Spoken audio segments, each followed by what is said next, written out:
이 영상은 모든 친구 관계에 해당되는 것이 아닙니다. 다만 지금 이 순간 친구 문제로 인해 상처받고 흔들리며 마음의 결정을 내리지 못하는 분들에게 답을 드리기 위한 것입니다. 젊을 땐 친구라는 이름으로 술잔을 부딪히며 평생 함께할 것처럼 약속했지만 나이 들어보니 그 모든 건 허상이었습니다. 늙어가면 친구는 위로가 아니라 상처가 되고 버팀목이 아니라 짐이 됩니다. 내 비밀은 흉기가 되고 내 고통은 뒷담화가 되며 내 현실은 비교와 자랑의 무대가 됩니다. 병원에 누워도 돈이 급해도 끝내 내 곁을 지키는 건 친구가 아니었습니다. 이제는 알아야 합니다. 노년에 붙잡아야 할 건 허울뿐인 우정이 아니라 내 삶의 평화와 자존심입니다. 오늘 늙어 친구가 왜 필요 없는지 그 잔혹한 이유들을 알려드리겠습니다. 구독, 좋아요, 알림 설정 누르시면 시작하겠습니다. 늙어 친구가 불필요한 첫 번째 이유는 친구는 내 비밀을 끝내 흉기로 쓰기 때문입니다. 가장 가까웠던 친구가 내 속 이야기를 꺼내 흉기로 휘두르는 순간 그 상처는 낯선 이의 배신보다 수십 배 깊습니다. 서울 구로에 사는 정성호 씨는 젊은 시절 큰 빚을 졌다가 어렵게 갚은 경험이 있었습니다. 평생 숨기고 싶었던 이 치욕을 단 한 사람, 믿어온 친구에게만 털어놓았습니다. 술자리에서 너만은 내 사정을 알았으면 한다며 말한 고백이었습니다. 그러나 몇 달 뒤 그는 청천벽력 같은 소식을 들었습니다. 그 친구가 동네 지인들에게 저 사람 한때 빚에 허덕이며 집도 팔고 거리에 나앉을 뻔했다라며 뒷담화를 흘리고 다닌 것이었습니다. 정 씨는 마치 알몸이 만천하에 드러난 듯 치욕을 느꼈습니다. 사람들의 시선은 날카로운 칼이 되어 그를 찔렀고 자식들까지 아버지 왜 남들 앞에서 그런 얘기가 오가냐고 따지며 얼굴을 붉혔습니다. 한순간의 고백은 친구 손에서 흉기로 바뀌어 평생의 자존심을 찢어버렸습니다. 결국 그는 인간관계 대부분을 끊고 홀로 살 길을 택했습니다. 그는 울분 섞인 목소리로 말했습니다. 내 비밀을 지켜줄 줄 알았던 친구가 결국 내 인생을 조롱거리로 만들었다. 그날 이후 나는 사람을 믿지 않는다. 반대로 친구 없이 살며 오히려 평화와 자유를 얻은 경우도 있습니다. 부산 해운대에 사는 박정희 씨는 남편을 떠나보낸 뒤 주변에서 외롭지 않으려면 친구들과 더 어울리라는 권유를 받았습니다. 하지만 그는 단호히 거절했습니다. 누구에게도 비밀을 털어놓지 않았고 속 이야기는 오직 일기장에만 남겼습니다. 처음엔 차갑고 쓸쓸했지만 시간이 지날수록 그는 놀라운 해방감을 맛보았습니다. 내 아픈 과거가 뒷담화로 흩뿌려질 두려움이 없었고 술자리에서 비밀이 흘러나갈 걱정도 없었습니다. 덕분에 자존심은 온전히 지켜졌고 오히려 혼자만의 세계가 단단히 자리 잡았습니다. 새벽에 해변을 산책하며 파도 소리를 듣고 시장에서 스스로 해산물을 사와 요리하며 한 끼를 즐기는 생활은 그에게 진정한 자유였습니다. 그는 환하게 웃으며 말했습니다. 내 이야기를 아무도 모른다는 게 이렇게 편할 줄 몰랐다. 내 비밀은 오직 나만의 것이니까 내 마음도 무너지지 않는다. 친구가 무섭다는 건 바로 이 지점입니다. 젊었을 땐 밤새 술잔 기울이며 서로의 비밀을 나누는 게 우정이라 여겼습니다. 하지만 늙어서는 그 비밀이 독이 되어 돌아옵니다. 친구가 입을 여는 순간 내 과거는 동네의 흉담이 되고 내 상처는 사람들의 웃음거리가 됩니다. 나를 위로해 줄 줄 알았던 친구의 혀는 결국 나를 조롱하는 칼날로 변합니다. 반대로 혼자 사는 사람은 다릅니다. 고통스러운 과거를 흘리지 않기에 누가 비밀을 무기처럼 쓰는 일도 없습니다. 내 아픔을 나만 알고 지니며 살아가니 자존심이 무너지지 않고 삶이 더 단단해집니다. 늙어 친구가 불필요한 이유는 명확합니다. 그들은 내 아픈 이야기를 끝내 흉기로 바꿔버립니다. 내 비밀을 무기로 쥔 친구는 결국 가장 잔혹한 적이 됩니다. 그리고 내 약점을 은근히 파고듭니다. 그래서 내 약점과 비밀은 아무에게도 털어놓지 않고 고요 속에 혼자 사는 편이 100번은 낫습니다. 친구의 혀끝에 무너지는 삶은 지옥이고 나만의 침묵 속에 지켜낸 자존심은 천국입니다. 이것이 늙어 친구가 필요 없는 가장 충격적이고 냉혹한 이유입니다. 늙어 친구가 불필요한 두 번째 이유는 결국 친구는 나보다 자신을 먼저 챙기기 때문입니다.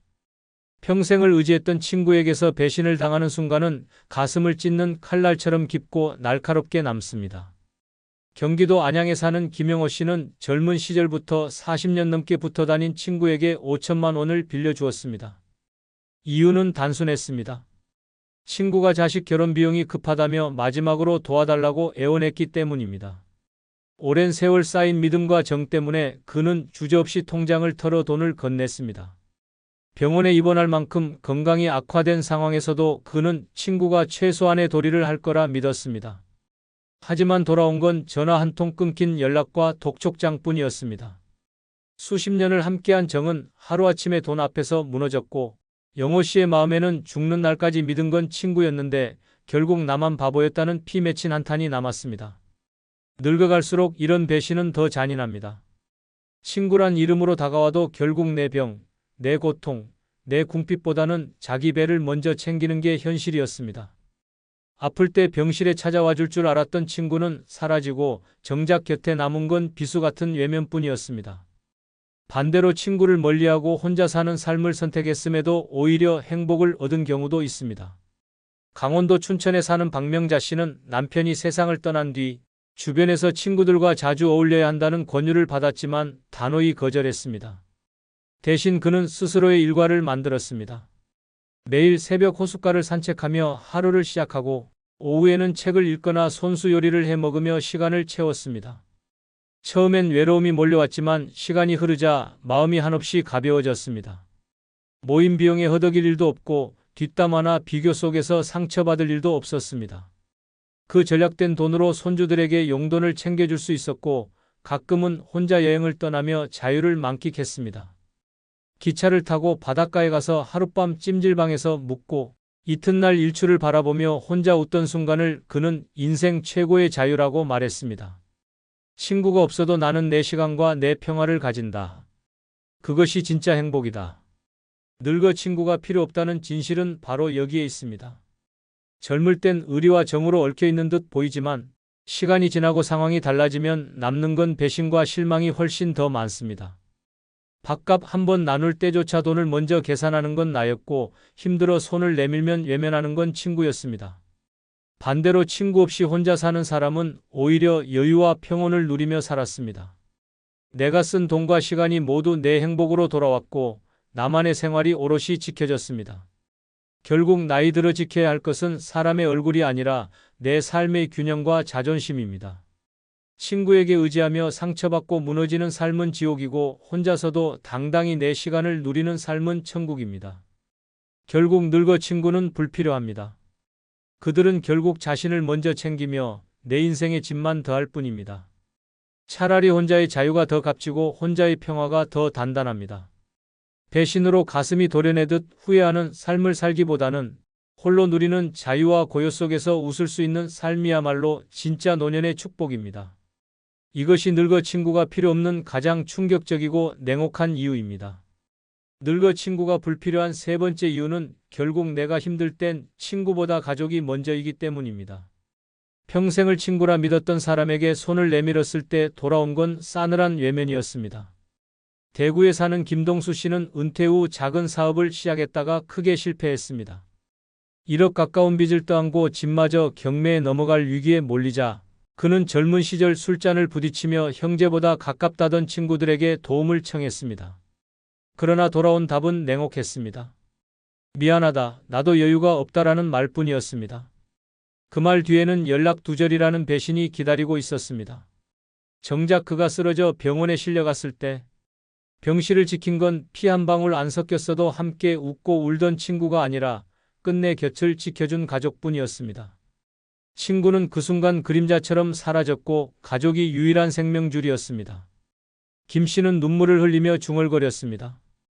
결국 내 곁에 남은 건 친구가 아니라 가족이었다. 이 절망적인 경험은 노년의 친구를 믿는다는 것이 얼마나 위험한 착각인지 보여줍니다. 반대로 애초부터 친구를 의지하지 않고 가족과 함께만 삶을 꾸리며 오히려 행복을 누린 경우도 있습니다. 전남 순천에 사는 박은희 씨는 남편과 사별한 뒤 많은 이들이 친구들과 모임을 나가라고 권했지만 그는 단호히 거절했습니다.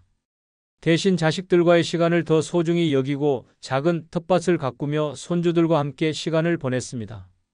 어느 날 큰 병원에서 정밀검사를 받아야 할 상황이 생겼을 때 그는 혹시나 싶어 연락할 친구도 없었습니다. 하지만 오히려 그것이 축복이었습니다.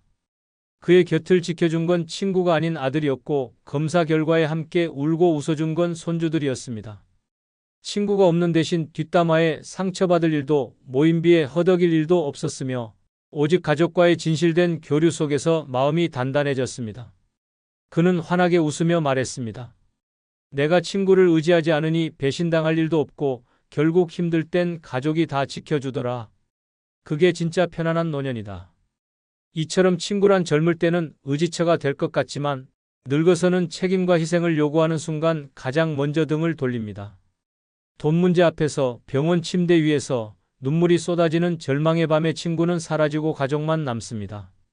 친구에게 힘을 기대했던 사람은 배신과 모멸을 겪지만 친구 없이 가족만 바라본 사람은 오히려 잔잔한 평화를 누립니다. 늙어갈수록 진실은 더 분명해집니다. 내 위기를 함께 짊어질 사람은 친구가 아니라 가족입니다. 늙어 친구가 불필요한 이유는 바로 이것입니다.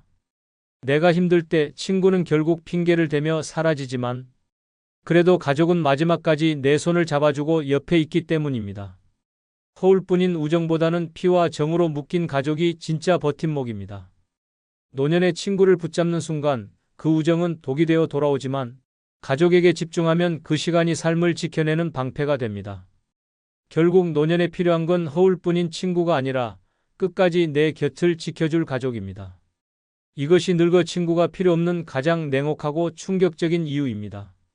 늙어 친구가 불필요한 네 번째 이유는 대화가 비교와 결국 자랑으로 흐르기 때문입니다. 나와 비슷한 나이에 비슷한 길을 걸어온 사람이라 믿었는데 어느 순간부터 그들의 입에서 흘러나오는 말은 칼처럼 날카로웠습니다. 경기도 부천에 사는 이종현 씨는 매달 한 번씩 친구들과 모임을 이어왔습니다.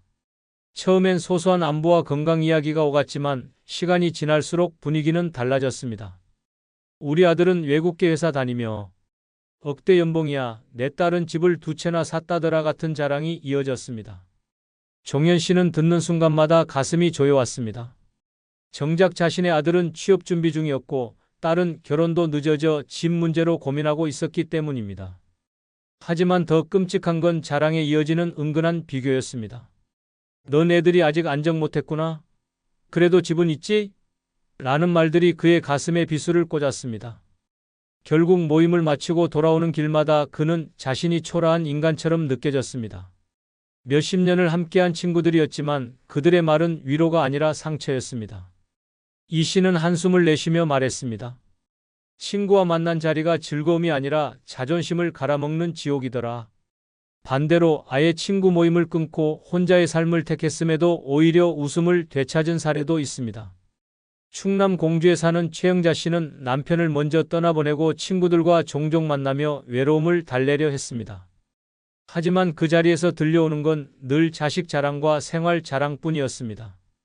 경제적으로 넉넉하지 않은 그녀는 모임에 갈수록 위축되고 집에 돌아와 눈물로 밤을 지새웠습니다. 결국 그녀는 용기를 내어 모든 모임을 끊고 혼자만의 생활을 시작했습니다. 대신 그는 작은 텃밭을 가꾸고 동네 도서관에서 책을 읽으며 시간을 보냈습니다. 어느 날 시장에서 손수 키운 채소를 팔아받은 몇만 원으로 스스로를 위해 예쁜 옷 한 벌을 샀을 때 그는 깨달았습니다. 내가 초라한 게 아니라 남과 비교하며 스스로를 무너뜨리고 있었구나. 친구 없이 살자 오히려 자존심은 단단해졌고 마음의 평화는 다시 돌아왔습니다. 이제는 손주들과 함께 저녁밥을 먹으며 나는 남자식 자랑보다 내 손주 웃음소리가 더 크다라며 행복해합니다. 늙어 친구가 필요 없다는 진실은 이렇습니다. 대화는 어느새 비교로 시작해 자랑으로 끝나고 그 속에서 나는 조각조각 무너집니다. 친구라 믿었던 사람들의 혀끝은 나를 위로하는 대신 내 현실을 들춰내며 모욕을 안깁니다. 젊을 땐 경쟁이라도 나름의 자극이 되었지만 늙어선 그 비교가 고통일 뿐입니다. 반대로 혼자 사는 사람은 다릅니다. 비교에 휘둘릴 일도 없고 자랑에 상처받을 일도 없습니다. 내가 가진 것에 감사하며 살아가니 오히려 삶은 단순하고 평온해집니다. 늙어 친구가 불필요한 이유는 명확합니다. 그들의 대화는 나를 세워주지 않고 끌어내립니다. 자랑으로 포장된 독한 말들은 결국 내 가슴을 찌르는 흉기가 됩니다. 차라리 고요한 집안에서 혼자 밥을 먹고 스스로와 대화하는 시간이 100번은 낫습니다. 남과 비교하며 무너지는 삶은 지옥이고 비교 없이 나만의 만족을 찾는 삶은 천국입니다. 이것이 늙어 친구가 필요 없는 가장 충격적이고 잔인한 이유입니다. 늙어 친구가 불필요한 다섯 번째 이유는 친구와의 관계가 나를 성장시키지 않기 때문입니다. 믿었던 친구와의 관계가 내 인생을 끌어올리기는커녕 오히려 바닥으로 끌어내리는 순간은 충격적이고 처절합니다. 인천에 사는 윤상호 씨는 은퇴 후 새로운 배움을 위해 영어와 컴퓨터를 배우며 제2의 삶을 시작하려 했습니다. 그러나 매번 만나는 친구들이 그를 비웃듯 말했습니다. 이 나이에 뭘 배우냐? 괜히 돈 낭비하지 말고 술이나 한잔하자. 그 말에 흔들린 그는 결국 학원을 그만두고 친구들과 술자리에 시간을 쏟아부었습니다. 처음엔 즐거운 듯 했지만 시간이 지날수록 몸은 무너지고 통장은 비어갔습니다. 친구들의 대화는 발전 없는 옛날 이야기, 남험담, 돈 자랑뿐이었고 그의 하루는 성장 없는 공허함으로 가득 찼습니다. 어느 날 술자리에서 친구가 던진 말이 결정타였습니다. 야, 넌 괜히 잘나 보이려고 발버둥치다 말아버린 거잖아. 그날 그는 깨달았습니다. 친구라는 이름 아래 있었던 건 성장의 동반자가 아니라 나를 잡아끄는 족쇄였다는 사실이었습니다. 그는 한숨을 내쉬며 말했습니다. 친구는 내 미래를 빼앗아갔다. 그 관계는 결국 내 인생을 좀먹는 독이었다. 반대로 친구 관계를 끊고 홀로 삶을 개척하며 진짜 성장을 이룬 사례도 있습니다. 전북 전주에 사는 박은경 씨는 남편을 떠나보낸 뒤 외로움을 달래려 친구들과 모임을 이어갔습니다. 그러나 모임에서 오간 건 과거 자랑과 불평불만뿐이었습니다. 그 자리는 그녀에게 아무 의미 없는 시간 낭비였고 돌아올 때마다 허무와 피곤만 남았습니다. 결국 그녀는 모든 모임을 단호히 끊고 스스로를 위해 시간을 쓰기로 결심했습니다. 작은 꽃꽂이 강좌에 등록하고 남는 시간엔 글을 쓰며 자아를 찾아갔습니다. 처음엔 낯설고 어색했지만 시간이 흐르자 그녀의 삶은 놀라울 만큼 달라졌습니다. 손수 만든 꽃다발을 집안 곳곳에 두며 웃음이 늘었고 그녀가 쓴 짧은 글은 지역 잡지에 실리기까지 했습니다. 손주들이 와서 할머니, 글 멋있다라고 말했을 때 느낀 자부심은 그 어떤 친구와의 모임에서도 얻을 수 없던 성장이었습니다. 그녀는 말했습니다. 친구들과의 끝없는 잡담보다 나 자신에게 투자한 시간이 내 삶을 다시 살아나게 했다. 노년의 친구가 필요 없다는 진실은 여기에 있습니다. 그들의 대화는 나를 자극하지 않고 새로운 길을 열어주지도 않습니다. 오히려 변화하려는 마음을 비웃고 나를 과거에 묶어두며 성장을 방해하는 벽이 됩니다. 반대로 혼자 사는 사람은 다릅니다. 누구의 눈치도 보지 않고 자기 자신에게 집중하며 삶을 새롭게 쌓아 올립니다. 책 한 권, 여행 한 번, 작은 취미 하나가 인생을 다시 빛나게 하고 그 성장은 자존감을 단단하게 지켜냅니다. 늙어 친구는 내 시간을 빼앗고 내 의지를 꺾으며 내 인생을 성장이 아닌 정체의 늪으로 끌어갑니다. 차라리 홀로 걸어도 새로운 것을 배우고 나를 키우는 길이 100번은 낫습니다. 성장 없는 삶은 살아있는 무덤이고 혼자여도 발전을 이루는 삶은 진짜 천국입니다. 이것이 늙어 친구가 필요 없는 가장 충격적이고 냉혹한 이유입니다. 늙어 친구가 불필요한 여섯 번째 이유는 늙어가며 서로의 우선순위가 달라지기 때문입니다. 젊을 때는 매일 붙어 다니며 같은 꿈을 꾸던 친구도 나이 들어서는 전혀 다른 길을 걷게 됩니다. 경기 광명에 사는 조남수 씨는 은퇴 후 친구들과 다시 자주 만나며 젊은 날의 정을 이어가고 싶었습니다. 하지만 그 모임은 이미 변해 있었습니다. 친구들은 하나같이 우리 손주는 이번에 해외 유학 갔다. 나는 아파트를 리모델링하느라 돈이 바쁘다라며 자신의 우선순위에 매달려 있었습니다. 정작 조 씨가 허리 수술비가 급해 큰돈이 들어가 힘들다고 털어놨을 때 돌아온 대답은 차갑기 그지없었습니다. 야, 그건 가족이 알아서 할 일이잖아. 우리도 바쁘다. 그 순간 조 씨는 몸은 환자복을 입고 있었지만 마음은 날카로운 칼날에 베인 듯 피가 솟는 아픔을 느꼈습니다. 친구라 믿었지만 결국 그들의 우선순위에는 그의 고통은 존재하지 않았습니다. 몇십 년을 나눈 우정은 자식, 재산, 손주 앞에서 처참하게 무너졌습니다. 그는 고개를 떨구며 중얼거렸습니다. 친구는 더 이상 나를 중심에 두지 않는다. 나만 바보처럼 그 자리에 서 있었다. 반대로 아예 친구 관계를 정리하고 오롯이 자기 삶을 중심에 둔 사람은 전혀 다른 길을 걸었습니다. 충북 제천에 사는 김은자 씨는 남편이 세상을 떠난 후 오랜 친구들과 모임을 이어갔지만 늘 우선순위의 벽을 느꼈습니다. 친구들은 손주 돌보기에 바쁘다며 약속을 잊고 모임에서도 자식 자랑에만 열을 올렸습니다. 그녀의 이야기를 들어줄 사람은 아무도 없었습니다. 그래서 어느 날 김 씨는 결심했습니다. 이제는 내 삶의 우선순위에 나를 올려놓겠다. 그 후 그는 모든 모임을 끊고 혼자만의 시간을 살았습니다. 작은 원예교실에 등록해 꽃과 식물을 가꾸며 하루를 보냈습니다. 꽃이 피고 지는 과정을 보며 오히려 자신의 삶이 다시 살아나는 기분을 느꼈습니다. 손주 대신 화분을 돌보며 행복을 찾았고 자식 자랑 대신 자기 자신을 위한 기록장을 채웠습니다. 어느 날 혼자 여행을 떠나 바닷가에서 찍은 사진을 앨범에 붙이며 그녀는 말했습니다. 내 삶의 우선순위는 이제 내가 됐다. 그래서 나는 행복하다. 늙어 친구가 필요 없다는 진실은 이렇습니다. 젊을 땐 우정이 가장 큰 가치였지만 늙어서는 자식, 손주, 돈, 건강 등 각자의 우선순위가 완전히 갈라집니다. 그 속에서 나는 더 이상 중심이 아니고 오히려 주변으로 밀려납니다. 친구에게 기대는 순간 내일은 내 가족이 하라는 싸늘한 벽에 부딪힐 뿐입니다. 하지만 친구 없는 사람은 다릅니다. 애초에 타인의 우선순위를 바라보며 상처받을 일이 없고 오직 자신의 삶에만 집중합니다. 나의 기쁨, 나의 건강, 나의 여유가 가장 앞자리에 있으니 삶이 훨씬 단단하고 평온해집니다. 늙어 친구와 서로의 우선순위가 달라지는 순간 그 관계는 더 이상 나를 지켜주지 못합니다. 오히려 기대할수록 상처만 깊어집니다. 차라리 혼자의 길을 가며 나를 최우선으로 두는 것이 100번은 낫습니다. 늙어 우선순위에서 밀려난 삶은 지옥이고 내 삶의 중심을 나로 두는 순간 비로소 천국이 됩니다. 이것이 늙어 친구가 필요 없는 가장 충격적이고 냉혹한 이유입니다. 죽을 때까지 체면 붙들다 결국 무너지는 노인들이 있습니다. 자식에게 목매다 버림받고 친구 따라 모임에 억지로 끼다 돈 잃고 마음까지 찢기며 내일의 불안에 시달리다 오늘을 잃어버린 채 고독사로 발견되는 현실이 있습니다. 노년을 지옥으로 만드는 건 병이 아니라 끝없는 집착과 허세, 그리고 스스로 만든 걱정입니다. 그러나 이 악몽에서 벗어나는 길은 분명합니다. 늙어서 마음 편히 사는 단순하지만 강력한 6가지 방법, 오늘 그 진실을 알려드리겠습니다. 구독, 좋아요, 알림 설정 누르시면 시작하겠습니다. 늙어 스트레스 없이 사는 첫 번째 방법은 내일을 미리 걱정하지 않는 지혜를 갖는 것입니다. 그러나 이 단순한 지혜를 외면한 채 스스로 인생을 지옥으로 만든 사람들이 있습니다.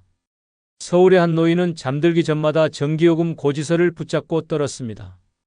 다음 달엔 더 오르면 어떡하지? 약값은 또 어떻게 내지? 걱정은 끝이 없었고 결국 잠을 이루지 못해 새벽마다 술에 의지했습니다. 신경은 곤두서 있었고 사소한 일에도 폭발해 가족과의 관계도 무너졌습니다. 아직 오지 않은 내일의 공포가 오늘의 행복을 갉아먹은 것입니다. 반대로 전남의 한 할머니는 달랐습니다. 하루하루의 밥상을 차리며 오늘 따뜻한 국 한 그릇 먹었으니 됐다라고 스스로를 다독였습니다. 내일 병이 올까, 돈이 모자랄까 걱정하기보다 지금 살아있음에 감사했습니다. 그 덕분에 얼굴에는 늘 미소가 남았고 주위 사람들도 그녀 곁에 머물고 싶어 했습니다. 똑같이 노인이었지만 내일을 두려워한 이는 스스로 감옥에 갇혔고 오늘을 산 이는 평화 속의 자유를 얻었습니다. 노년의 가장 위험한 덫은 아직 오지도 않은 내일을 끊임없이 상상하며 벌벌 떠는 것입니다. 내일 쓰러질까봐, 내일 돈이 떨어질까봐, 내일 자식이 나를 버릴까봐. 하지만 그 내일은 아직 오지 않았습니다. 그런 걱정은 내 몸과 마음을 좀먹는 독일 뿐입니다. 불면증, 우울증, 고혈압, 심장병까지 대부분의 병이 이 끝없는 걱정에서 비롯됩니다. 사람들은 흔히 병이 몸을 죽인다고 말하지만 실상은 병보다 더 먼저 사람을 망가뜨리는 것이 바로 걱정입니다. 실제로 대구의 한 할아버지는 내일 집세를 못 내면 쫓겨날지 모른다는 걱정에 시달리다 결국 뇌졸중으로 쓰러졌습니다.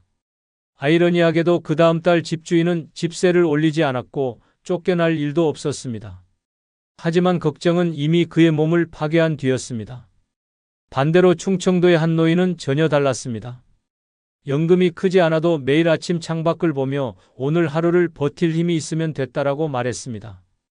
그런 여유 속에서 작은 텃밭을 가꾸고 국밥 한 그릇을 맛있게 먹는 순간의 행복을 느꼈습니다. 그의 삶은 크지 않았지만 누구보다 풍요로웠습니다. 걱정은 돌이킬 수 없는 착각을 낳습니다. 내일 망하면 어쩌지라는 상상 때문에 도전하지 못하고 내일 병들면 어쩌지라는 두려움 때문에 오늘의 즐거움도 누리지 못합니다. 그러나 냉정히 말하면 내일은 아무도 모릅니다. 내일은 오지 않을 수도 있습니다. 그럼에도 걱정하며 내일을 준비하다가 정작 오늘의 웃음을 놓치는 순간 그 인생은 이미 절반이 죽은 것이나 다름없습니다. 노후의 삶에서 진짜 지혜는 오늘을 사는 힘입니다. 내일을 준비하지 말라는 게 아닙니다. 다만 내일을 걱정하며 오늘을 희생하지 말라는 겁니다. 내일은 준비하면 되는 것이지 두려워할 이유가 없습니다. 전기요금 고지서, 약값, 생활비. 그것들이 두려움이 아니라 내가 아직 살아있다는 증거라고 받아들이는 순간 인생은 달라집니다. 노년의 가장 큰 재앙은 가난도 병도 아닙니다. 아직 오지 않은 내일을 끌어와 오늘을 파괴하는 어리석음입니다. 그러니 이제는 스스로에게 말해야 합니다. 내일은 내일의 태양이 뜬다. 나는 오늘을 산다. 늙어 스트레스 없이 사는 가장 확실한 방법은 내일을 미리 걱정하지 않는 지혜입니다. 그 지혜만이 남은 인생을 평화롭게 만드는 유일한 길입니다. 늙어 스트레스 없이 사는 두 번째 방법은 가급적 자식 일에 개입하지 않는 것입니다. 하지만 대부분의 부모는 이 단순한 사실을 외면합니다. 자식이 잘못된 길로 가지 않도록 혹은 더 나은 길을 걷도록 돕겠다는 착각에 빠져 끝내는 지옥 같은 상황을 맞이합니다. 서울에 사는 한 아버지는 아들의 결혼 문제에 끝까지 간섭했습니다. 배우자가 마음에 들지 않는다며 노골적으로 반대했고 집 문제까지 자신이 결정하려 했습니다. 결국 며느리와의 갈등이 폭발했고 아들은 부모와 연락을 끊었습니다. 한순간에 의절이 된 것입니다. 자식의 행복을 지켜주려 했던 손길이 칼날이 되어 돌아온 비극입니다. 반대로 대구의 한 어머니는 전혀 다른 선택을 했습니다. 자식 부부가 집을 팔든 사업을 하든 일절 묻지도 간섭하지 않았습니다. 처음엔 무심하다며 섭섭해하던 자식들도 시간이 흐르자 오히려 편안함을 느꼈고 지금은 주말마다 먼저 찾아와 밥을 같이 먹으며 웃습니다. 무심함이 독이 아니라 그리움과 존중으로 되돌아온 사례입니다. 노인의 가장 큰 착각은 내가 나서야 자식이 잘 된다는 헛된 믿음입니다. 하지만 현실은 반대입니다. 부모의 한마디 충고는 잔소리로 들리고 도움은 간섭이 되며 결국은 원망으로 변합니다. 특히 돈 문제가 얽히면 치명적입니다. 결혼 자금, 전세 자금, 손주 양육비까지 나서다 보면 어느새 내 노후 자금은 바닥납니다. 자식에게는 부모의 희생이 당연한 권리처럼 굳어지고 부모는 스스로 만든 덫에 걸려 불안과 후회의 나날을 보냅니다. 더 무서운 건 그렇게 퍼주고 간섭해도 자식이 감사하지 않는다는 사실입니다. 오히려 왜 내 인생에 끼어드냐며 차갑게 돌아섭니다. 결국 남는 건 돈 잃고 자식 잃은 허망한 노후뿐입니다. 부산의 한 아버지는 아들이 운영하던 가게가 망했을 때 단 한마디도 하지 않았습니다. 빚이 얼마냐고 묻지도 않았고 다시 시작할 수 있겠냐고 캐묻지도 않았습니다. 그저 밥상을 차려주며 밥 먹고 다시 해라 한마디만 했습니다. 그 한마디가 아들에게는 가장 큰 힘이 됐습니다. 아들은 스스로 다시 일어나 사업을 재개했고 지금은 오히려 아버지에게 존경을 보냅니다. 만약 그때 돈을 빌려주며 경영에 간섭했다면 두 사람의 관계는 이미 남남이 되었을지도 모릅니다. 이처럼 자식의 문제에 침묵하는 용기는 무심함이 아니라 가장 큰 지혜입니다. 노년의 가장 끔찍한 건 외로움이 아니라 자식과 틀어져 남은 세월을 후회 속에 사는 일입니다. 부모가 지나친 간섭으로 자식을 떠나보내고 결국 자신은 불안과 분노에 시달립니다. 하지만 자식의 삶은 자식의 몫입니다. 실패든 성공이든 스스로 짊어져야 합니다. 부모가 대신 살아줄 수는 없습니다. 그런데도 끝까지 손을 놓지 않으려 하면 자식은 자유를 빼앗겼다 느끼고 부모는 미움의 대상이 됩니다. 그 끝은 파국입니다. 이제는 무대에서 내려와야 합니다. 당신의 인생은 아직 끝나지 않았습니다. 밥 한 끼를 먹어도 내 입에 맛있는 것을 올리고 하루를 살아도 내 기분이 편한 선택을 해야 합니다. 자식의 문제를 보며 눈을 감을 줄 아는 용기, 그 무심함이 오히려 자식에게는 존중으로 돌아옵니다. 그리고 부모에게는 평화로 돌아옵니다. 결국 늙어 스트레스 없이 사는 방법은 자식의 인생을 대신 짊어지려는 욕심을 내려놓는 것입니다. 그것이야말로 남은 생을 가장 평온하게 만드는 비밀입니다. 늙어 스트레스 없이 사는 세 번째 방법은 억지로 만남을 만들지 않는 것입니다. 그러나 어떤 이는 이 단순한 사실을 외면하다가 인생을 지옥으로 만들었습니다. 인천에 사는 한 노인은 친구와의 관계를 끊기지 않으려고 무리해서 모임에 나갔습니다. 몸이 아파도 약을 먹고 술자리에 앉았고 돈이 부족해도 회비를 내느라 연금을 까먹었습니다. 결국 남은 건 건강을 잃고 친구들에게 무시당하며 통장 잔액이 0원이 된 쓸쓸한 노후였습니다. 겉으론 친구와 어울린다며 웃었지만 속으로는 피눈물이 흘렀습니다. 반대로 대전의 한 할머니는 정반대의 길을 택했습니다. 모임에서 불필요한 눈치와 비교에 지쳐 과감히 발길을 끊었습니다. 그리고 자신이 진짜 좋아하는 독서 모임과 작은 여행 동아리만 남겼습니다. 사람 수는 줄었지만 삶은 훨씬 가벼워졌고 오히려 평온이 찾아왔습니다. 억지로 이어간 만남은 독이 되고 스스로 고른 만남은 약이 됩니다. 노인이 되는 순간 가장 위험한 착각은 사람들과 계속 만나야 외롭지 않다는 생각입니다. 하지만 억지로 만든 만남은 위선과 피로만 남깁니다. 젊었을 땐 체면 때문에 불편한 자리도 버텼지만 늙어서까지 그 짓을 반복하면 결국 무너집니다. 모임에 나가면 듣기 싫은 말이 쏟아집니다. 아직도 집 못 샀어? 내 자식은 뭐해? 연금은 얼마나 받아? 이런 질문은 대화가 아니라 칼날입니다. 웃으며 대답하지만 돌아오는 길엔 모욕감과 허무함만 남습니다. 집에 들어와 소파에 주저앉아 내가 왜 그 자리에 갔을까 자책합니다. 그 한 번의 만남이 며칠 동안 마음을 갉아먹습니다. 결국 만남이 외로움을 달래기는커녕 외로움보다 더 큰 상처를 줍니다. 억지로 사람을 붙잡으려는 습관은 돈과 건강까지 파괴합니다. 술값, 회비, 선물비, 교통비까지 빠져나가며 생활은 점점 궁핍해집니다. 거기에다 건강까지 흔들립니다. 몸이 지쳐도 모임에 나갔다가 감기 하나로 병원 신세를 지고 술자리에서 무리하다 병을 키우는 경우도 허다합니다. 하지만 모임을 끊지 못하는 이유는 단 하나입니다.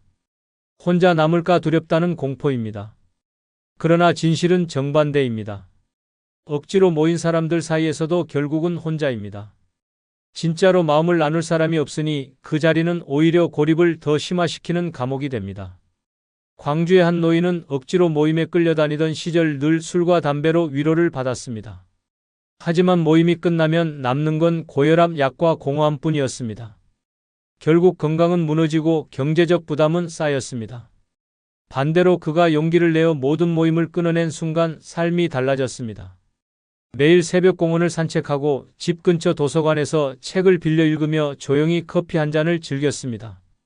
아무도 강요하지 않는 시간 속에서 그는 비로소 살아있다는 행복을 느꼈습니다. 사람의 숫자가 아니라 마음의 평화가 인생을 지탱하는 힘이라는 사실을 깨달은 것입니다. 노년의 가장 큰 스트레스는 외로움이 아니라 불필요한 만남입니다. 억지로 웃고 억지로 맞장구 치며 억지로 자리를 채우는 만남이야말로 영혼을 파괴합니다. 이제는 선택해야 합니다. 내 마음을 편하게 하는 만남만 남기고 피곤한 만남은 잘라내야 합니다. 연락이 끊긴 사람은 그냥 끊어두십시오. 억지로 이어붙이지 않아도 됩니다. 당신의 시간은 남은 게 아니라 줄어드는 중입니다. 그 소중한 시간을 피곤한 만남에 낭비할 이유가 없습니다.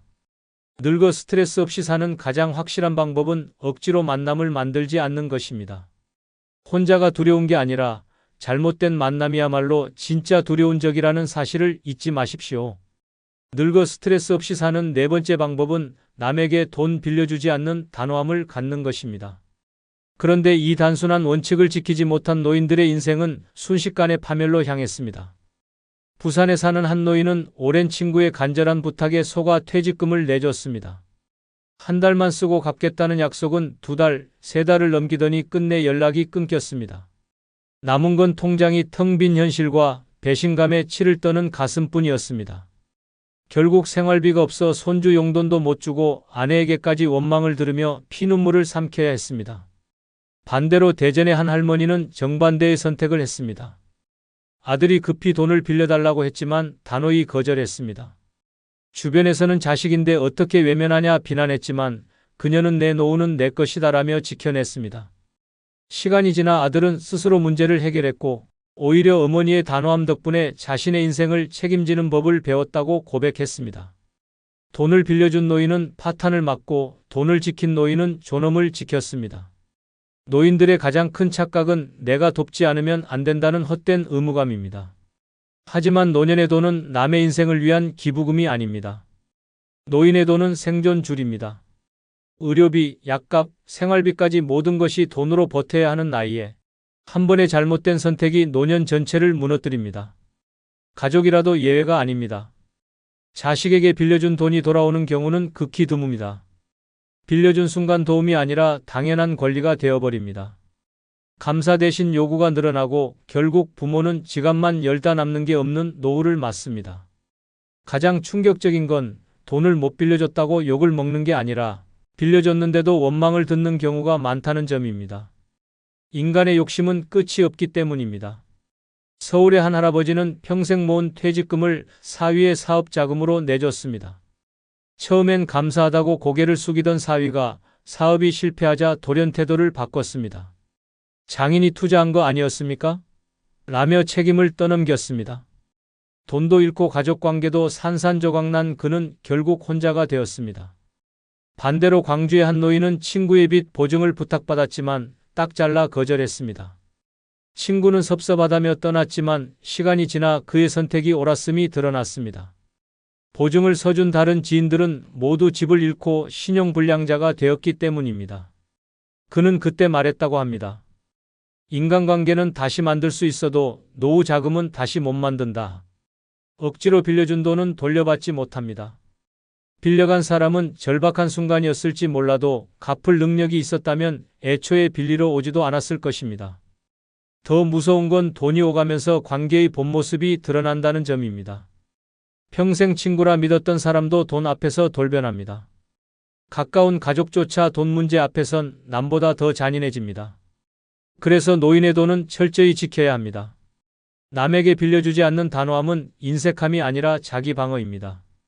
노년의 가장 비참한 순간은 돈이 없어서 아픈 몸을 치료하지 못하고 돈이 없어서 하루 세 끼를 걱정해야 하는 상황입니다. 그런데도 누군가의 부탁에 흔들려 돈을 내어준다면 그 순간부터 당신의 노후는 불행으로 추락합니다. 이제는 거절할 용기를 가져야 합니다. 미안하지만 나도 여유가 없다. 이 한마디가 당신을 지켜줍니다. 늙어 스트레스 없이 사는 가장 확실한 방법은 남에게 돈 빌려주지 않는 단호함입니다. 그 단호함이야말로 남은 생을 지옥이 아니라 평화로 지키는 마지막 무기입니다. 늙어 스트레스 없이 사는 다섯 번째 방법은 과거를 원망하지 않고 용서하는 것입니다. 그러나 어떤 이는 이 단순한 진실을 외면하다가 삶의 마지막 순간까지 지옥을 살았습니다. 경기도의 한 노인은 젊은 시절 자신을 배신했던 동생을 끝내 용서하지 못했습니다. 상속 문제로 크게 싸운 뒤 수십 년을 원망 속에 살았고 동생이 세상을 떠난 뒤에도 그 분노는 사라지지 않았습니다. 새벽마다 혼잣말처럼 그놈만 아니었으면 내 인생이 달라졌을 텐데 중얼거렸습니다. 결국 그는 병원 침대 위에서도 복수심과 후회에 짓눌린 채 눈을 감았습니다. 반대로 전남의 한 할머니는 전혀 다른 길을 선택했습니다. 남편이 외도로 젊은 시절 평생을 눈물로 보냈지만 어느 날 스스로 말했다고 합니다. 이제 그 고통은 놓아주겠다. 남은 인생은 내 거다. 그 순간부터 그녀의 얼굴은 달라졌습니다. 분노 대신 평화가 찾아왔고 지금은 자식들과 웃으며 여행을 다니는 노년을 살고 있습니다. 똑같은 상처였지만 용서한 이는 자유를 얻었고 원망한 이는 지옥을 살다 갔습니다. 노년의 가장 무서운 감옥은 과거에 매여 사는 것입니다. 젊을 땐 분노와 복수가 에너지였을지 모릅니다. 그러나 늙어서도 원망을 붙잡고 살면 그 독이 온몸을 갉아먹습니다. 미움은 혈압을 올리고 잠을 빼앗고 결국 병으로 이어집니다. 매일 과거의 상처를 떠올리며 이를 갈다 보면 오늘의 행복은 눈앞에서 사라집니다. 문제는 원망하는 대상은 이미 내 곁에 없다는 사실입니다. 떠나버린 가족, 멀어진 친구, 이미 죽은 사람에게 여전히 매달려 자신을 태우는 겁니다. 원망은 상대를 벌주는 게 아니라 나를 파괴하는 칼날일 뿐입니다. 실제로 서울의 한 할아버지는 젊은 시절 사업 파트너에게 사기당한 일을 평생 잊지 못했습니다. 매일 술에 의지하며 그놈만 생각하면 분해서 잠이 안 온다고 중얼거렸습니다. 결국 간경화로 쓰러졌고 남은 세월은 병상에서 원망을 곱씹으며 보냈습니다.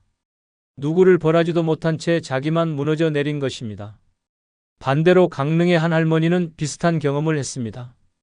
가까운 친척에게 집을 빼앗기듯 넘어가며 평생 모은 재산을 잃었지만 눈물로 몇 달을 보내고 나서 결심했습니다. 이제 그 집은 잊자. 잃은 건 돈이지만 남은 건 내 삶이다. 그녀는 작게 월세방을 얻어 화분을 가꾸며 살기 시작했습니다. 놀랍게도 주변 사람들은 그녀의 미소에서 오히려 존엄을 느꼈고 자식들은 오히려 그 굳센 모습에 더 많이 찾아왔습니다. 원망은 사람을 고립시킵니다. 누군가에게 받은 상처를 붙들고 사는 순간 모든 대화는 그 이야기로 귀결됩니다. 주변 사람들은 피곤해져 하나둘 떠나고 결국 혼자가 됩니다. 남은 건 자신을 갉아먹는 독한 기억뿐입니다. 그러나 용서는 관계를 회복시키지 않더라도 내 마음을 해방시킵니다. 용서한다고 해서 상대가 잘한 일이 되는 게 아닙니다. 단지 내가 그 상처에서 벗어나 자유로워지는 것입니다. 노년에 필요한 건 더 이상 싸움이 아닙니다. 마음의 짐을 덜어내는 일입니다. 원망을 품은 채 천장을 바라보며 한숨 쉬는 밤은 이제 끝내야 합니다. 과거를 놓아야 오늘이 열립니다. 미워하던 사람을 떠올릴 때 더 이상 가슴이 뛰지 않는 순간이 찾아와야 비로소 노년의 평화가 시작됩니다. 늙어 스트레스 없이 사는 가장 확실한 방법은 과거를 원망하지 않고 용서하는 것입니다. 그 용서가 바로 자신을 살리는 마지막 선물입니다. 늙어 스트레스 없이 사는 6번째 방법은 거칠애를 버리고 속 편히 사는 것입니다. 그런데 이 단순한 진실을 거부한 채 체면과 어세에 매달리다 인생을 망친 노인들이 있습니다. 서울의 한 노인은 동창 모임에서 초라해 보이기 싫다며 퇴직 후에도 비싼 양복을 맞추고 외제차를 렌트해 타고 나갔습니다. 겉으로는 당당했지만 실제로는 생활비가 없어 라면으로 끼니를 때우며 살았습니다. 결국 빚 독촉 전화가 하루에도 수십 번씩 울려댔고 친구들에게조차 손가락질을 당했습니다. 반대로 전북의 한 할머니는 과감히 체면을 버렸습니다. 명절에 자식들에게 값비싼 선물 대신 집에서 만든 김치를 내주고 남 앞에서 화려하게 보이려는 욕심을 버렸습니다. 처음엔 주변에서 초라하다 수군댔지만 시간이 지나자 오히려 사람들은 그녀를 편안하게 느끼고 자주 찾아왔습니다. 거칠애를 붙든 이는 결국 외롭고 파탄났고 거칠애를 버린 이는 마음의 자유와 평화를 얻은 것입니다. 노년의 가장 무서운 착각은 여전히 남의 시선을 의식해야 한다는 허세입니다. 하지만 거칠애는 독입니다. 값비싼 옷, 번듯한 집, 화려한 모임에 억지로 끼어드는 행동은 순간의 자존심을 채워줄지 몰라도 결국 가슴속 평화를 집어삼킵니다. 남보다 잘나 보이려는 마음이야말로 노년을 갉아먹는 독버섯입니다. 보여주기 위해 돈을 쓰면 통장은 바닥나고 체면 때문에 억지로 웃다 보면 속은 썩어갑니다. 결국 밤에 혼자 있을 때 찾아오는 건 허무와 자책뿐입니다. 부산의 한 할아버지는 자식들이 찾아올 때마다 억지로 상을 차렸습니다.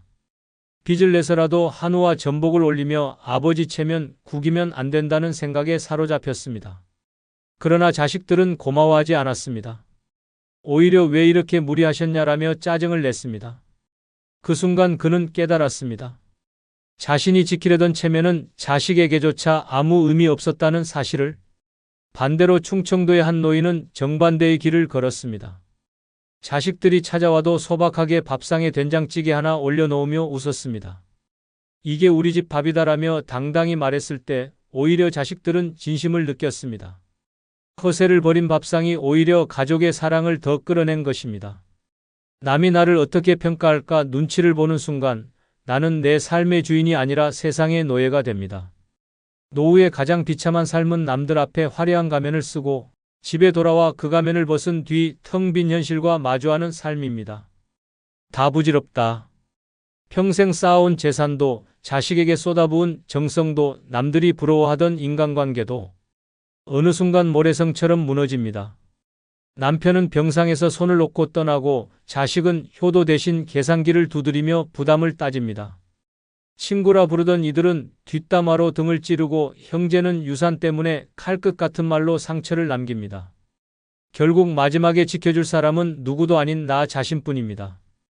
그렇다면 늙어 진짜 행복은 혼자 살아도 당당히 웃을 수 있는 준비 단 6가지에서 시작됩니다. 이 6가지 꼭 준비하고 행복한 노년을 보내시기 바랍니다. 구독, 좋아요, 알림 설정 누르시면 시작하겠습니다. 다 부질없다. 늙어 행복하게 살기 위해 첫 번째 준비해야 할 것은 돈의 크기가 아니라 돈의 흐름을 지배하는 것입니다. 노년의 불행은 가진 돈이 적어서 오는 게 아닙니다. 아무리 많은 돈을 쥐고 있어도 흐름을 지키지 못하면 하루아침에 거지가 되고, 돈이 적어도 흐름을 확실히 잡으면 평생을 당당히 삽니다. 결국 노후의 돈은 모아두는 게 아니라 어떻게 흘려보내고 어떻게 막느냐가 핵심입니다. 서울 강동에 사는 79세 한상구 씨는 평생 모은 돈이 10억 가까이 있었습니다. 그는 나는 자식에게 짐 안 되고 평생 부족함 없이 살겠다는 자신감으로 은퇴했습니다. 하지만 문제는 돈의 흐름을 몰랐다는 데 있었습니다. 친구가 안정적인 임대사업이라며 권한 상가 투자에 전 재산의 절반을 넣었고, 또 다른 지인의 권유로 해외 펀드에 돈을 쏟아부었습니다. 처음엔 수익이 나는 듯 했지만 불황이 오자 상가는 텅 비었고 펀드는 폭락했습니다. 결국 한상구 씨는 몇 년 만에 노후 자금을 잃었습니다. 생활비를 감당하지 못해 자식 집에 얹혀 살게 되었고, 며느리 눈치를 보며 하루를 버텨야 했습니다. 돈은 충분했는데 흐름을 몰라 다 잃었다는 그의 눈물 섞인 고백은 우리 모두에게 경고가 됩니다. 돈의 크기는 안전망이 되지 못합니다. 흐름을 지배하지 못하면 결국 모래알처럼 손가락 사이로 빠져나가는 게 돈입니다. 반대로 충북 청주에 사는 74세 정은희 씨는 가진 돈은 크지 않았습니다. 남편 사망 후 유산으로 받은 건 작은 아파트와 2억 남짓한 예금이 전부였습니다. 하지만 그녀는 흐름을 확실히 지켰습니다. 생활비를 매달 150만 원 이하로 고정했고, 의료비와 비상금을 별도 통장에 분리해 관리했습니다. 자식이 엄마 사업에 보태주세요라고 부탁했을 때도 단호히 거절했습니다. 대신 그 돈은 안정적인 채권과 예금에 나눠 넣어 매달 일정한 이자를 받았습니다. 덕분에 그녀는 남의 눈치 보지 않고 당당히 살았습니다. 여행도 다니고 친구들과 외식도 하면서도 단 한 번도 돈 때문에 자존심이 꺾인 적이 없었습니다. 자식들도 시간이 지나자 엄마가 정말 현명하다며 존경하게 되었습니다. 그녀는 웃으며 말했습니다. 나는 돈을 많이 가진 게 아니라 흐름을 내가 지배했을 뿐이다. 그래서 내 노년은 자유롭다. 이 두 사례의 차이는 분명합니다. 돈을 많이 가진 사람도 흐름을 놓치면 하루아침에 나락으로 떨어지고, 돈이 적어도 흐름을 지킨 사람은 평생을 당당하게 삽니다. 노년의 진짜 적은 빈지갑이 아니라 잘못된 돈의 방향입니다. 친구의 권유, 자식의 부탁, 순간의 욕심에 따라 흐름을 빼앗기면 결국 내 인생도 빼앗깁니다. 다 부질없다. 노년의 7번째 준비는 돈의 크기를 불리는 것이 아니라 흐름을 정확히 지배하는 것입니다. 매달 들어오는 돈과 나가는 돈을 단순하게 정리하고 자식에게 휘둘리지 않고 욕심에 흔들리지 않아야 합니다. 그래야 돈의 노예가 아니라 돈의 주인이 되어 살 수 있습니다. 돈은 많다고 행복을 보장하지 않습니다. 흐름을 내가 잡을 때만 돈이 나를 살리고 내 노년을 자유롭게 만듭니다. 다 부질없다. 늙어 행복하게 살기 위해 두 번째 준비해야 할 것은 돈에 얽매이지 않는 단순한 생활비 구조를 만드는 것입니다.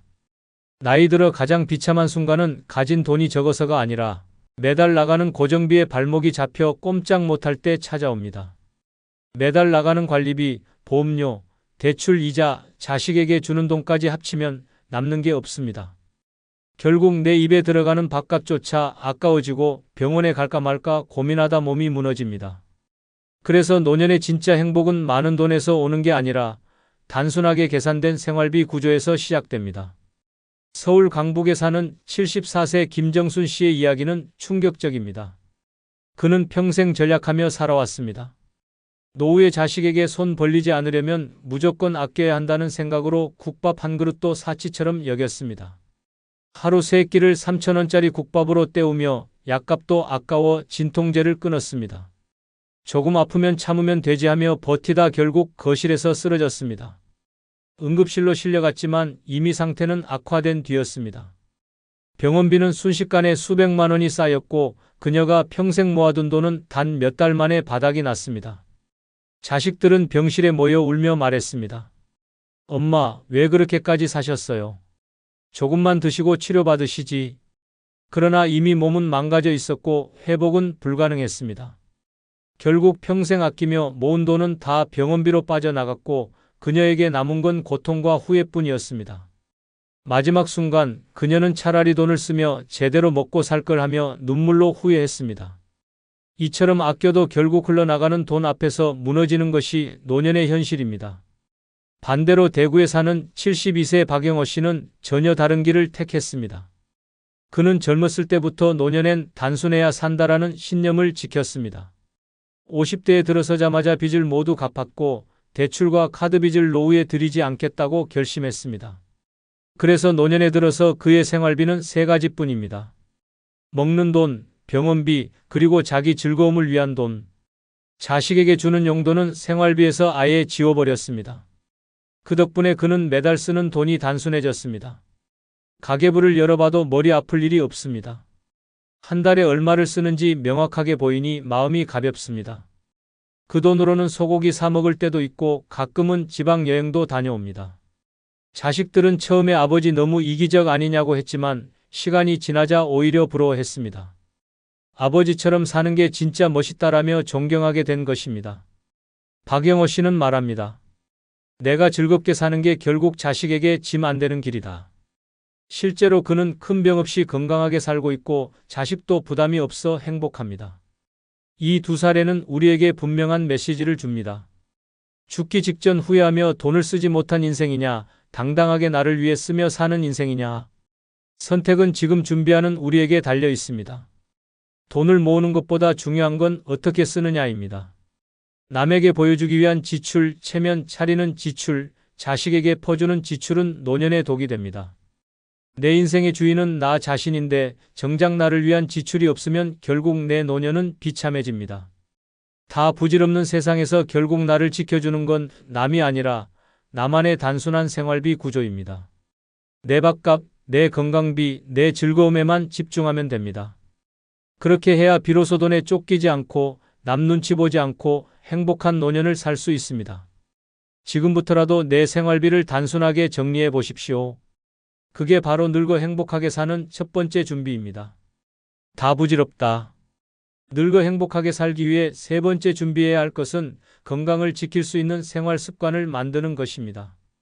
돈이 조금 모자라도 자식이 곁에 없어도 건강만 있으면 사람은 당당합니다. 하지만 건강을 잃는 순간 그 어떤 것도 의미가 없어집니다. 침대에 누워서 자식 눈치 보며 엄마, 아버지 병원비는 누가 내냐라는 말 들을 때의 수치는 평생 쌓아온 자존심을 한순간에 무너뜨립니다. 그래서 노년의 첫 번째 행복은 단순한 생활비 구조라면 두 번째 행복은 바로 무너지지 않는 몸을 준비하는 것입니다. 부산에 사는 76세 이정희 씨의 사례는 경각심을 줍니다. 그는 평생 가족을 위해 희생하며 살았습니다. 남편이 일찍 세상을 떠난 후 홀로 두 자식을 키웠고 은퇴 후에는 손주까지 돌보며 몸을 혹사했습니다. 본인은 밥 한 끼 대충 때우고도 손주 도시락은 매일 챙겼습니다. 운동은 사치라고 생각했고 하루하루 버티는 게 전부였습니다. 그러던 어느 날 새벽 화장실에서 쓰러져 의식을 잃었습니다. 뇌졸 중이었습니다. 병원에 실려갔지만 이미 반신이 마비된 뒤였습니다. 자식들은 울며 엄마, 왜 그렇게 무리했냐고 했지만 이미 늦었습니다. 이후 그녀의 인생은 완전히 달라졌습니다.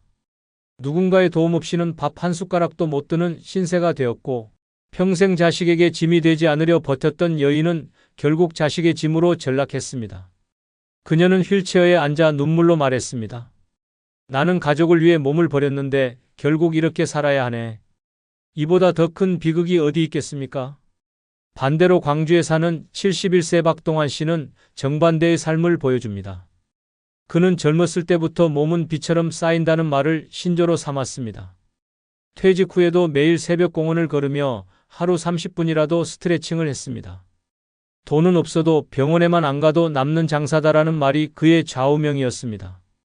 실제로 그는 주변 친구들이 하나둘씩 당뇨, 고혈압, 심장병으로 쓰러질 때도 큰 질환 없이 지냈습니다. 손주와 놀아줄 체력도 충분했고 아내와 함께 전국을 여행하며 웃음을 잃지 않았습니다. 자식들이 처음에는 아버지 왜 그렇게 매일 운동을 하세요?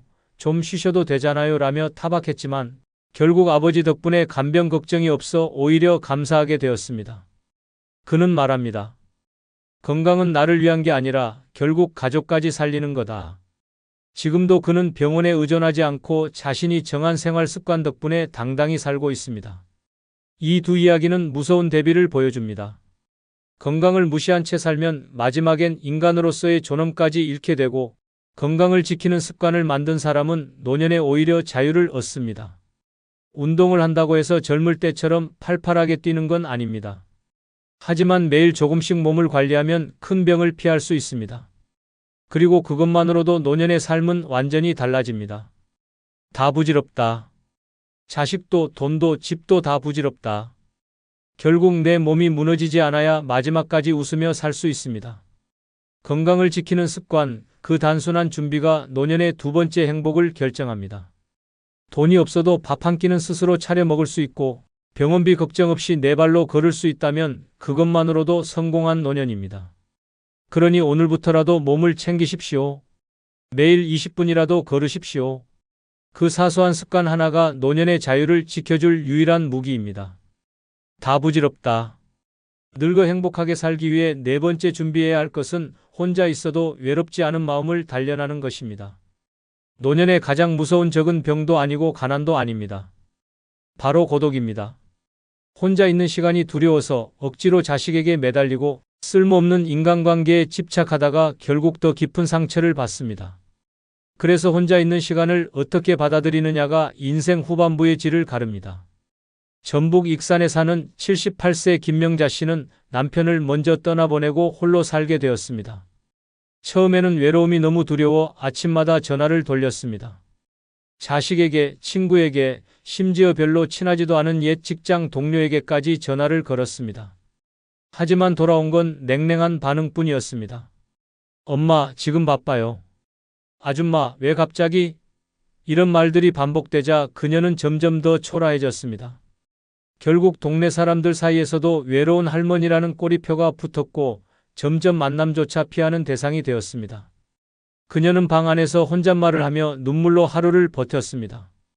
외로움에서 도망치려 했던 그 습관이 오히려 더 큰 외로움으로 되돌아온 것입니다. 이처럼 마음을 다스리지 못하면 혼자라는 사실은 칼날처럼 가슴을 베어버립니다. 반대로 충남 공주에 사는 74세 윤상호 씨는 혼자의 시간을 축복으로 바꾼 사람입니다. 그는 일찍 아내와 사별했지만 외로움에 매달리지 않았습니다. 오히려 혼자 있는 시간을 자기만의 즐거움으로 채웠습니다. 아침이면 동네 작은 텃밭에 나가 채소를 가꾸고 오후에는 좋아하던 서예를 하며 마음을 가라앉혔습니다. 저녁이면 혼자 밥을 지어 먹으며 내가 나한테 대접한다는 말을 습관처럼 했습니다. 누가 보면 쓸쓸해 보일지 몰라도 그의 눈빛은 언제나 평온했습니다. 자식들이 찾아와도 부담을 주지 않았고 오히려 아버지는 혼자가 더 좋아 보인다는 말을 들었습니다. 그는 말했습니다. 혼자는 벌이 아니라 선물이다. 나를 만나는 시간이니까. 지금도 그는 고요하지만 단단한 삶을 살고 있습니다. 이 두 사람의 삶은 분명히 보여줍니다. 외로움에 휘둘리면 사람들에게 외면당하고 결국 더 고립되지만 혼자를 받아들이면 오히려 자유와 여유를 얻습니다. 노년에 진짜 두려운 건 외로운 시간이 아닙니다. 그 시간을 견디지 못하는 나약한 마음입니다. 자식도 친구도 결국 각자의 삶으로 돌아갑니다. 남는 건 나 혼자뿐입니다. 이 사실을 미리 인정하고 혼자서도 즐길 수 있는 마음의 근육을 길러야 합니다.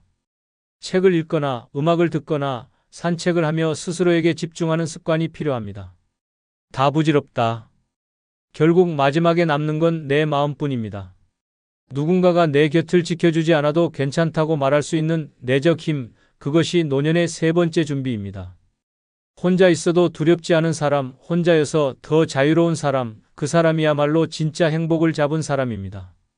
오늘부터 혼자의 시간을 적으로 보지 말고 친구로 맞이해 보십시오. 그 순간부터 고독은 짐이 아니라 선물이 될 것입니다. 다 부질없다. 늙어 행복하게 살기 위해 다섯 번째 준비해야 할 것은 자식과 재산을 분리하는 용기입니다. 노년의 가장 큰 불행은 돈이 없어서가 아니라 가진 돈을 자식에게 잘못 건네면서 시작됩니다. 내가 살아있을 때라도 도와줘야지라는 착각이 결국 부모를 거지로 만들고 자식과의 관계마저 무너뜨립니다. 부모가 자식을 돕겠다고 내미는 그 돈은 고마움으로 돌아오는 게 아니라 당연한 권리로 굳어지기 마련입니다. 그래서 돈과 자식 문제는 반드시 선을 그어야 합니다. 경기도 수원에 사는 79세 이순자 씨는 평생 알뜰히 모은 아파트 한 채를 자식에게 미리 증여했습니다. 내가 살아있을 때 주는 게 더 현명하다는 주변 말에 흔들렸기 때문입니다.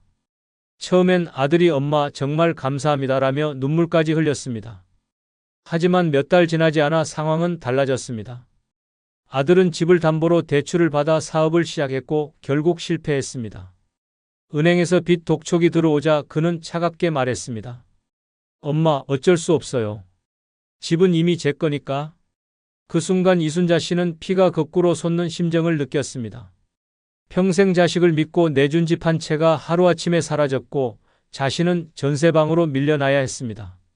자식은 도리어 엄마가 좀 더 지원해 주셔야 빚을 막을 수 있다고 말했습니다. 그렇게 시작된 고통은 끝이 없었습니다. 자식을 살리려던 돈이 결국 어머니의 인생을 송두리째 앗아갔습니다.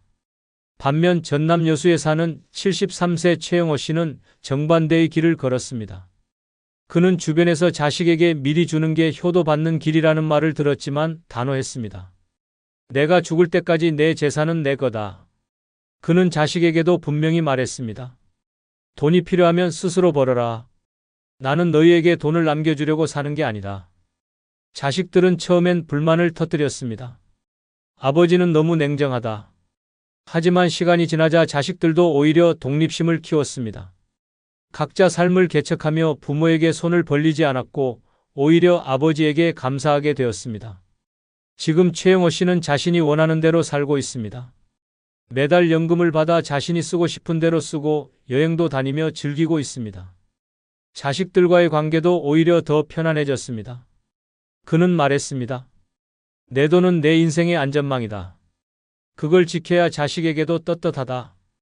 이 두 사례가 주는 교훈은 단순합니다. 자식에게 재산을 미리 건네면 고마움은 잠깐, 불행은 평생입니다.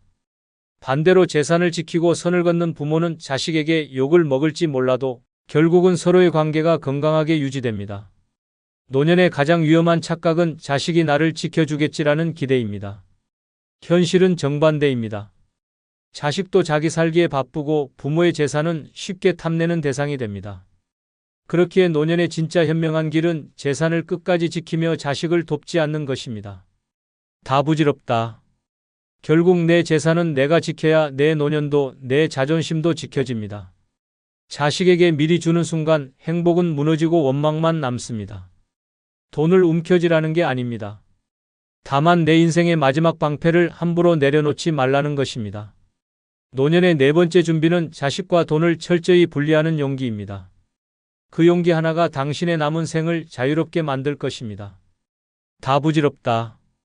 늙어 행복하게 살기 위해 여섯 번째 준비해야 할 것은 관계에서 나를 소모하지 않는 거리 두기입니다.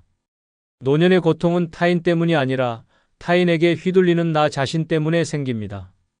자식의 불평, 며느리의 눈초리, 친구의 뒷담화에 하루하루가 흔들린다면 결국 내 삶은 남의 소나기에 맡겨진 인생일 뿐입니다.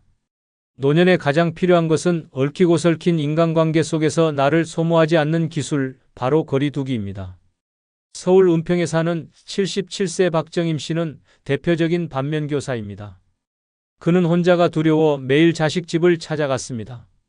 반찬을 싸들고 손주를 돌보며 자식들에게 도움이 되고 싶었습니다. 하지만 돌아온 건 엄마, 제발 좀 쉬세요. 저희도 힘들어요. 라는 차가운 반응이었습니다. 친구들과도 끊임없이 만나며 외로움을 달래려 했지만 돌아오는 대화는 내 자식은 뭐 하냐, 집은 얼마에 샀냐 같은 비교와 뒷담화뿐이었습니다. 박정임 씨는 결국 어느 쪽에서도 위로를 받지 못한 채 외롭고 상처만 깊어졌습니다. 마음이 허해질수록 더 집착했고 집착할수록 더 버림받았습니다. 그녀는 결국 정신과 상담실에서 눈물을 쏟으며 말했습니다. 사람 없이는 못 살 줄 알았는데 사람이 나를 이렇게 망치네요. 반대로 대전 서구에 사는 72세 김동수 씨는 전혀 다른 길을 택했습니다. 그는 아내와 사별한 뒤 혼자가 됐지만 누구에게도 매달리지 않았습니다. 자식에게도 단호히 말했습니다. 내가 너희에게 의지하지 않을 테니 너희도 내 인생 간섭하지 마라. 친구들과도 필요한 만남만 가졌습니다. 매일 붙어 다니며 허튼 얘기를 나누는 대신 혼자 등산을 가고 그림을 그리고 동네 도서관에서 책을 읽었습니다. 그는 관계에서 거리두기를 실천하며 오히려 더 자유로워졌습니다. 자식과의 관계는 간섭이 없으니 편안했고 친구들과의 관계도 가볍고 유쾌했습니다. 사람은 가까울수록 상처를 준다. 적당히 거리를 두면 오래간다. 라는 말이 그의 철학이었습니다. 지금 그는 혼자지만 결코 외롭지 않습니다. 오히려 내가 선택한 고독이 제일 큰 자유다라고 말하며 웃음을 짓습니다. 이 두 사람의 삶이 보여주는 것은 명확합니다. 사람에 집착하면 상처로 돌아오고 거리두기를 배우면 자유가 찾아옵니다. 노년의 인간관계는 젊을 때처럼 치열하지 않아야 합니다. 이제는 끊어낼 건 끊고 남길 건 남기며 무엇보다 나 자신을 중심에 두어야 합니다. 자식의 일, 친구의 문제, 형제의 부탁은 결국 다 부질없는 일입니다. 그들의 삶은 그들의 몫이고 내 삶은 내 몫입니다. 괜히 얽히다 보면 결국 내 에너지만 바닥나고 남는 건 원망뿐입니다. 다 부질없다. 노년에 진짜 필요한 건 사람에게 매달리는 게 아니라 사람과 적당히 거리를 두는 기술입니다. 이 기술만 익히면 자식에게도 친구에게도 휘둘리지 않고 오롯이 내 삶을 살 수 있습니다. 다섯 번째 준비는 바로 관계에서 나를 지키는 거리 두기입니다. 그것이야말로 외로움 없는 자유의 열쇠이며 마지막까지 내 존엄을 지켜주는 무기입니다.